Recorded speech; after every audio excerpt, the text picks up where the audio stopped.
नमस्कार दोस्तों, welcome back to intelligent Rahu YouTube channel. तो दोस्तों, एक यूट्यूबर को बुक किया गया है सेडिशन के चार्ज में two racial comment against Arunachal Pradesh. तो देखिए हुआ क्या है, पूरा मामला क्या है आगे चल के बताऊंगा। अगर आप लोग चैनल पर नए हो तो सब्सक्राइब कर लो, बेल आइकन को दबा लो, क्योंकि इस टाइप की वीडियोस मैं लाता रहता हूं। तो चलो शुरू करते हैं। तो देखो, शुरू करने से पहले मैं आपको बता दूं, ये आपके एग्जाम पर्सपेक्टिव से इंपॉर्टेंट नहीं है, लेकिन चूंकि ये काफ़ी इंपॉर्टेंट है।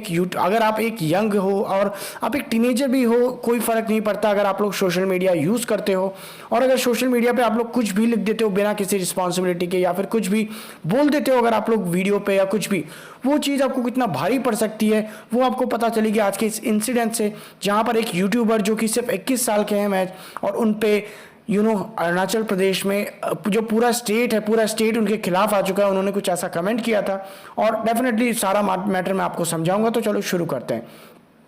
तो देखिए, एक 21 साल के बॉय हैं, आप कह सकते हैं पंजाब लुधियाना के, और एक यूट्यूबर हैं, और उन्होंने कुछ ऐसा कमेंट कर दिया था अरुणाचल प्रदेश के खिलाफ। उनके वहाँ के एक एमएलए हैं जो निनोंग एरिंग, उनके खिलाफ, जिसकी वजह से काफ़ी ज़्यादा वहाँ पर विवाद हो चुका है। सभी लोग वहाँ के उन यूट्यूबर के खिलाफ हो चुके हैं और काफ़ी ज़्यादा उनके ऊपर एफआईआर हो चुकी है अरुणाचल प्रदेश में, और इस वजह से उनको काफ़ी ज़्यादा प्रॉब्लम आ रही है। इनफैक्ट अभी उनको पंजाब पुलिस ने अरेस्ट भी कर लिया है और जल्द से जल्द उनको अरुणाचल प्रदेश भेजे जाने की तैयारी चल रही है। तो हुआ क्या था, पूरा मामला क्या है, चलो आगे चल के बात करते हैं। तो यहाँ पर आप लोग देख सकते हो, पारस सिंह नाम के एक यूट्यूबर हैं, और इन्होंने एक संडे को जो है, पारस, उनका पबजी यूट्यूब चैनल है, और इनफैक्ट 2 चैनल है इनके, और जो पबजी वाला चैनल है इनका, वहाँ पर लगभग इनके 4.5 लाख सब्सक्राइबर हैं। और वहाँ पर इन्होंने एक वीडियो अपलोड किया था जहाँ पर इन्होंने कमेंट किया था, जो निनोंग एरिंग हैं, आपके अरुणाचल प्रदेश के एमएलए हैं कांग्रेस के, और पूर्व मंत्री भी रह चुके हैं ये सेंट्रल गवर्नमेंट में, और इनके खिलाफ इन्होंने कमेंट किया था कि देखिए ये इंडियन नहीं लगते हैं।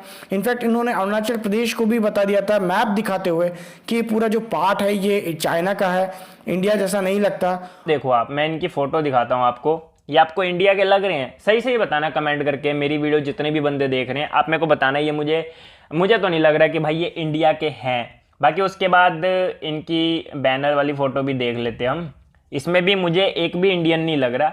अब शायद अरुणाचल प्रदेश के बंदे ही ऐसे दिखते हो, मुझे नहीं। और जब भी इन्होंने ये कमेंट किया, इनका जो कमेंट था वो एक्चुअली में जवाब में आया था जो निनोंग एरिंग से। उन्होंने एक लेटर लिखा था पीएम मोदी को, और वो लिखा था उन्होंने बैटल ग्राउंड मोबाइल इंडिया को बैन करने के लिए। तो आप सभी को पता होगा कि पबजी मोबाइल जो है लास्ट ईयर आपका बैन हो चुका था, और उसके बाद में जो पबजी की जो पेरेंट कंपनी है क्राफ्टन जो है, उसने एक नया प्रोडक्ट सेम पबजी को नए तरीके से उन्होंने लॉन्च किया, नए अवतार के साथ, यहाँ पर बैटल ग्राउंड मोबाइल इंडिया के। हालांकि अभी सिर्फ इसका रजिस्ट्रेशन चालू हुआ है, लेकिन जो निनोंग एरिंग है उन्होंने यहाँ पर ट्वीट करके पीएम मोदी से रिक्वेस्ट करी कि इस गेम को भी बैन किया जाए, क्योंकि इसमें भी चाइनीज जो कंपनीज है टेंसेंट, उसकी काफ़ी ज़्यादा हिस्सेदारी है इस कंपनी में। इनफैक्ट ये जो गेम आ रहा है नया इंडिया के लिए, इसमें जो एम्प्लॉयज़ हैं वो इस कंपनी में वो भी चाइनीज़ हैं, तो इसलिए चाइनीज़ इन्फ्लुएंस इसके अंदर भी आएगा, आपको देखने को मिलेगा। तो ऐसे में आपको इसको बैन कर देना चाहिए, इसको आने से पहले इस पर ब्लैंकेट बैन लगा देना चाहिए। अब जब ये मामला हुआ तो देखिए, जो आपका पारस सिंह है वो एक्चुअली में एक पबजी यूट्यूबर है, और बेसिकली उनका जो अर्निंग सोर्स है, आप लोग कह सकते हैं मंथली वो 40 से 50 हज़ार वो कमाते हैं। इनफैक्ट उनके फादर जो हैं वो जिंदा नहीं हैं, वो खुद ही कमाई करते हैं। इनफैक्ट अपनी जो फैमिली के लिए जो कमाई करने की जिम्मेदारी वो उनके ऊपर ही है। तो ऐसे में वो 40-50 हज़ार रुपये शायद महीने इससे कमाते थे, यूट्यूब के जो एडसेंस होता है उससे। और जब ये जो आपके एमएलए जी हैं, इन्होंने जब कमेंट किया, कि उन्होंने जब ट्वीट किया पीएम मोदी को कि इस गेम को बैन कर दिया जाए, तो ऐसे में जो यूट्यूबर थे वो डेफिनेटली थोड़ा भड़क गए होंगे, और उन्होंने कमेंट में ये लिख दिया उनकी फ़ोटो दिखाते हुए कि देखिए ये जो निनोंग एरिंग है ये आपके इंडियन भी नहीं लगते, चाइनीज़ जैसे लगते हैं। और फिर बाद में उन्होंने पूरा मैप दिखाते हुए भारत का उन्होंने कहा, देखिए अरुणाचल प्रदेश आपको भारत के मैप में कहाँ दिख रहा है, ये तो चाइना के इन्फ्लुएंस में है। उन्होंने कहने का क्या मतलब था आई डोंट नो, लेकिन उनका जो जिस तरीके से उन्होंने कहा, ये चीज़ काफ़ी ज़्यादा हर्ट करी न सिर्फ निनोंग एरिंग को, बल्कि पूरे अरुणाचल प्रदेश के लोगों को। इनफैक्ट इनके खिलाफ काफ़ी ज़्यादा एफआईआर हो चुकी है पूरे अरुणाचल प्रदेश में। वहाँ के जो स्टूडेंट्स ग्रुप्स हैं उन्होंने भी इनके खिलाफ काफ़ी ज़्यादा एफआईआर करी है। हालांकि देखिए, जब मामला इतना बढ़ गया और उसके बाद में जब उनको लगा कि इस मैटर काफ़ी सीरियस हो चुका है, इनको काफ़ी गालियाँ पड़ी कमेंट में, तो उन्होंने एक अपोलोजाइंग वीडियो भी बनाया इसके बाद में। लेकिन तब तक चीज़ें बहुत ज़्यादा हाथ से निकल चुकी थी। इनफैक्ट बाद में जो है पुलिस, जो पंजाब पुलिस थी, वो आके इनको घर से उठा के ले गई, इनको अरेस्ट कर लिया, और इनकी जो मदर थी उन्होंने भी हालांकि बाद में वीडियो बनाया। तो काफ़ी ज़्यादा आउटरीच हुआ अरुणाचल प्रदेश में, वहाँ के वेरियस पार्ट में जो अरुणाचल प्रदेश के वहाँ से इंक्लूडिंग आपकी जो एरिंग है, आपके जो एमएलए हैं, उन्होंने भी कंप्लेंट फाइल कर दी थी इनके खिलाफ। पंजाब पुलिस ने इनको अरेस्ट किया और जो आपके सीएम हैं अरुणाचल प्रदेश के पेमा खांडू जी, उन्होंने तक इस मामले को खुद देखा और इनफैक्ट उन्होंने कहा कि जो मामला है, जो यंग यूथ है, ये 21 साल के, इनको बुक कर लिया गया है अंडर सेक्शन 124A यानी कि सेडिशन का charge, 153A promoting enmity between different groups on ground of religion, race, place of birth, residence, language, ETC, यानी कि हिंसा भड़काना या फिर किसी तरीके से भी कुछ ऐसा कर देना जिससे दो पक्षों के बीच में दुश्मनी हो जाए और उसके बीच में भेदभाव करना एक तरीके से। उसके बाद में 5052 यानी कि इंडियन पेनल कोड के तहत ये सारे मामले उन पे लगे हैं। और आपको 125 जो ए है आपका, वो सेडिशन का यानी कि देशद्रोह का चार्ज होता है और ऐसे में डेफिनेटली काफ़ी सीरियस चार्ज इनके ऊपर लगे हैं।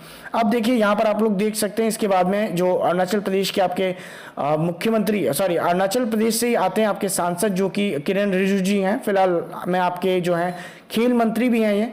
इनफैक्ट इन्होंने भी यहाँ पर इस मामले को लिया और इन्होंने ट्वीट किया, यहाँ पर देखिए, एक case has been registered against him by the Arunachal Pradesh police.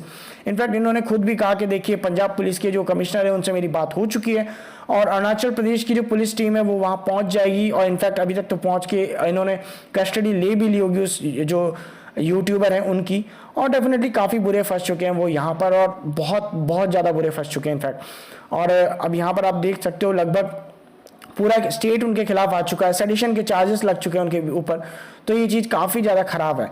अब देखिए यार, ये चीज़ मैं आपको बता दूं कि ये सिर्फ एक छोटी सी एक वीडियो बनाने के चक्कर में उन्होंने गलती कर दी यहाँ पर, और गलती नहीं, मैं तो कहूँगा बहुत बड़ी गलती हो चुकी है एक्चुअली।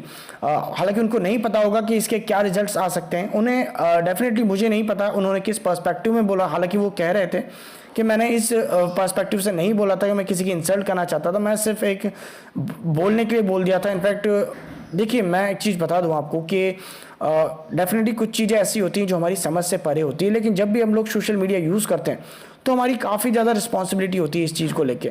अब देखिए, ये जो मामला है आपका नॉर्थ ईस्ट के लोगों को लेके, तो देखिए काफ़ी ज़्यादा सेंसिटिव है। इनफैक्ट आपको मैं बता दूं, जो नॉर्थ ईस्ट के लोग हैं वो अक्सर इस टाइप की चीज़ें फेस करते रहते हैं, क्योंकि देखिए उनकी जो आप कह सकते हैं एक तरीके से फेस हो गया, स्किन टोन हो गया, थोड़ा बहुत वो जो है आपका चाइनीज़ जो टाइप है वो लगता है आपको। अब देखिए उसका कारण ये नहीं है कि वो चाइनीज़ जैसे लगते हैं, वो एक्चुअली में देखिए आपकी स्पीसीज़ होती हैं, ह्यूमन स्पीसीज़ भी होती हैं कई टाइप की। आपकी जो मंगोलाइड स्पीसीज़ होती हैं वो जो होती हैं, देखिए उनका जो ओरिजिन हुआ था आपका, वो हुआ ही था आपका एक आपके इरावती जो रिवर बेसिन है, चाइना, तिब्बत और मंगोलिया साइड में। उसके बाद में ये लोग इंडिया की तरफ भी माइग्रेटेड करे और नॉर्थ ईस्ट साइड में ये लगभग सारे के सारे लोग बस गए थे। इनफैक्ट इंडिया, नेपाल, असम और कश्मीर साइड भी ये लोग रहते हैं। और देखिए इनकी जो बॉडी की स्ट्रक्चर होता है या फिर बिल्कुल ढांचा, बनावट, सब कुछ इनकी जो है वो सेम होती है, लाइक चाइनीज़, नेपलीज, और सेम होती है बिल्कुल। इनफैक्ट मंगोलिया टाइप सबकी सेम होती है। तो ऐसे में देखिए अक्सर इनको बुली किया जाता है। इनफैक्ट अगर ये कंट्री के किसी दूसरे पार्ट में आते हैं, इंडिया में ही, तो इनको चाइनीज़ बोला जाता है, चिंकी बोला जाता है, इनफैक्ट मोमो बोला जाता है, काफ़ी ज़्यादा इनकी इंसल्ट की जाती है। इनफैक्ट इनको इंडियन समझा ही नहीं जाता। अब देखो मैं आपको बता दूँ, चिंकी जो है वो काफ़ी बुरा वर्ड है। चिंकी इनफैक्ट कहा जाता है आपकी जो मैं आपको बता दूं, चिंकी जो एक प्रोस्टिट्यूट होती हैं उनको चिंकी कहा जाता है। तो डेफिनेटली ये चीज़ काफ़ी इंसल्टिंग होती है उन लोगों के लिए। इनफैक्ट काफ़ी ज़्यादा भेदभाव होता है नॉर्थ ईस्ट के लोगों के साथ, काफ़ी ज़्यादा भेदभाव होता है, आप लोग कहें इंडिया के किसी भी पार्ट में। तो यहाँ पर ये सिर्फ उस बच्चे की गलती नहीं है, इनफैक्ट इंडिया में कई सारे लोगों की सोच है। We shouldn't be judged by what we are wearing or how do we look like. An appeal against discrimination for understanding and acceptance from her own countrymen. In her 3 years in Delhi, Lucino, a second-year student at the Faculty of Law in Delhi University, has faced it all: lewd comments, racism, mockery and suspicion, all because of the way she looks. We were in an auto, 4 of us, some 4 guys in 2 bikes. They were following us the whole time. They were passing comments and then they were calling us chinkies. The university campus is no haven either. Even in college, They call us chinkies. And The 23-year-old from Kohima feels her biggest enemy is ignorance. और इसका कहीं ना कहीं आप लोग कह सकते हो कि देखिए मैं आपको दिखाता हूँ, यहाँ पर आप लोग देख सकते हैं, देखिए north east racial Slur could get you gelled for 5 year. तो देखिए ये आपका 2012 का है और 2012 में इसको ST/SC एक्ट के अंदर लाने की कोशिश करी थी होम मिनिस्ट्री ने, क्योंकि उन्होंने कहा था जो भी नॉर्थ ईस्ट के लोग हैं उनको भी एक तरीके से वो लोग ST/SC से ही बिलोंग करते हैं। तो ऐसे में इसको अगर ST/SC एक्ट के अंदर ले आएँ और ऐसे में अगर कोई भी रेशियल स्लर करता है उनके खिलाफ तो उनको जेल हो सकती है 5 साल की। अब ये चीज़ क्यों निकल के आई थी, तो देखिए आपके 2012-2014 के टाइम पे आपके एक नॉर्थ ईस्ट के स्टूडेंट थे नीदो टानिया, और इनका जो है दिल्ली यूनिवर्सिटी में मर्डर हो गया था। 20 साल के थे मात्र, और इसके बाद में आप लोग कह सकते हैं कि इनका जो मर्डर था वो इसी इश्यू से रिलेटेड था, और बाद में इसके लेके काफ़ी ज़्यादा प्रोटेस्ट हुए थे। वहाँ पे देख सकते हैं आप लोग यहाँ पर जस्टिस फॉर नीदो टानिया, और यहाँ पर काफ़ी ज़्यादा प्रोटेस्ट हुए थे नॉर्थ ईस्ट के लोगों के लिए। और इसके बाद में आपकी एक बैच बारोहा कमेटी भी बनी थी इसको लेके, और उनके जो थे ये ऐसे लोग थे जो नॉर्थ ईस्ट के लोगों की जो थी सारी चिंताओं को, जो भी उनके कंसर्न थे वो सुनते थे, और उसके बाद में जो गवर्नमेंट थी उससे इस बारे में बात करते थे। उनके जो भी थे उन सबको मामलों को ख़त्म करने का काम ये लोग करते थे, उनके मामलों की सुनवाई करके उनका निदान करने का काम ये लोग करते थे। ये देखिए ये तो पहले का मामला हो गया। इनफैक्ट अभी जो फिलहाल कोविड टाइम आपका चल रहा है, तो ऐसे में भी नॉर्थ ईस्ट के लोगों के साथ काफ़ी ज़्यादा डिस्क्रिमिनेशन हुआ है, क्योंकि आप सभी को पता है जो कोविड वायरस जो आया था वो चाइना से आया था, और डेफिनेटली जो इंडिया में भी जो लोग रहते हैं उनके भी यही थिंकिंग थी कि चाइना से वायरस आया, और जो इंडियन में नॉर्थ ईस्ट के लोग हैं जो भी यहाँ पर रह रहे हैं, इनफैक्ट उनकी भी चूँकि फेस कट आपका थोड़ा चाइनीज़ टाइप लगता है, मिलता है उनसे, बॉडी स्ट्रक्चर उनका मिलता है, तो ऐसे में इन लोगों को भी काफ़ी ज़्यादा फेस करनी पड़ी थी ये सारी चीज़ें। और ऐसा भी कहा जाता है कि जो स्टूडेंट्स कहीं दूसरे पार्ट में रह रहे थे कंट्री के, उनको भी घर से निकाला जा रहा था जब कोविड टाइम पीक पे था अपने, क्योंकि सिर्फ उसका कारण सिर्फ एक था, क्योंकि वो लोग चाइनीज़ लोगों की तरह दिखते थे, और ऐसे में काफ़ी ज़्यादा प्रॉब्लम फेस करनी पड़ी इन लोगों को भी। तो इसीलिए एक एडवाइजरी भी जारी हुई थी आपकी जो 2020 में, ताकि इस टाइप की जो प्रॉब्लम्स हैं उनको दूर किया जाए। अब देखिए ये प्रॉब्लम सिर्फ इंडिया में नहीं आई, ये आपकी वर्ल्ड लेवल पे हुई थी। हालांकि जितने भी एशियन लोग थे, इनफैक्ट जो आपके जिनके फेस कट आप लोग कह सकते हैं थोड़ा चाइनीज़ मिलता है, उन सभी को इस टाइप की जो है डिस्क्रिमिनेशन फेस करना पड़ा था, और ये चीज़ आपकी सारी थी। तो क्या ये सिर्फ उस बच्चे की प्रॉब्लम है? तो नहीं, मैं आपको बता दूं, देखिए एजुकेशन सिस्टम की प्रॉब्लम है हमारे, क्योंकि हमें कभी सिखाया ही नहीं गया कि देखिए प्रजाति जो होती है हम लोग सिंपली उनको मान लेते हैं। जब भी हम नॉर्थ ईस्ट के लोगों को देखते हैं तो कहते हैं कि भैया ये चाइनीज़ दिखते हैं, नेपालीज़ दिखते हैं, बल्कि हमको ये कहना चाहिए देखिए वो मंगोलाइट प्रजाति के लोगों की बनावट हो गई, बॉडी स्ट्रक्चर होगी, सेम होती है। देखिए निग्रिटो हो गया, प्रोस्टोलाइट हो गया, ये सब जो आपकी प्रजातियां हैं, और इनकी जो बनावट होती है लगभग इनके आसपास के जो एटमॉस्फेयर होता है उसकी जैसी ही होती है।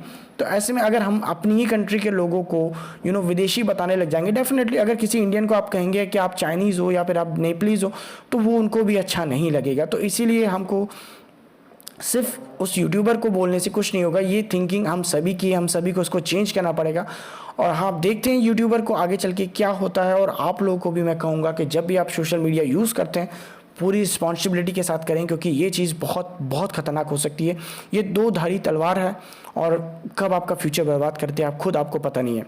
तो आई होप ये वीडियो आपको पसंद आया होगा। अगर वीडियो पसंद आया तो लाइक करना, चैनल पर नए हो तो सब्सक्राइब करना। मिलते हैं आपसे अगली वीडियो में, बाय बाय।